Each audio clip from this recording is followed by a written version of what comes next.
My name is Lars. I work in IKEA since about 10 years now. Started as a student, so basically on the floor. IKEA gave me an opportunity to just study and work, and that was back in Germany.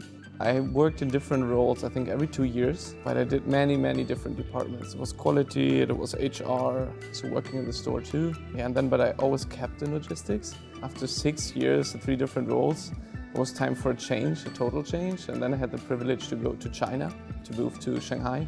I work in Asia Pacific. And the great part for that is like you get out of your comfort zone. Culture is different, private life is different, work is different. Still IKEA same, like it still feels like IKEA. That was the nice part. So I worked with Australia, I worked with South Korea, Japan, India and China. Then a year ago, I had the chance to then go from China actually to Canada. My role now is basically a unit manager for a central fulfillment unit. If you order online, if you come to the store, we are processing the orders, we are picking, we are packing, and we are shipping the orders to the customer's home. When you start, I was 21, and then you do the entire journey of so many different roles. You really develop within the company, and that's the biggest fun part. Those highlights are really to have the chance to go through different jobs every 2 years on different levels with so many different nationalities, diversity, cultures as well. The key and the value is working in IKEA. Working together is really on focusing on, let's do something together. It's like, how can we move mountains and directions? And then just come quickly together. And there's so many different point of views that makes it charming the most.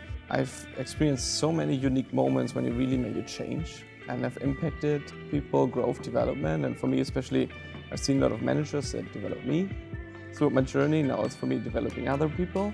The first piece of advice, just completely be yourself. I think that's the most important part, because it will not work if you're not yourself, and especially if you want to work over time, over years within a company, you just need to be yourself. I've been thrown into cold water many times, and I had no idea how to do things, but the people around you really help you to learn and develop. And normally you really tend to say like, oh, I don't know how to do it, I don't want to do it. So like, I do it first and learn and see how it goes. Throw yourself out and try it and go for it.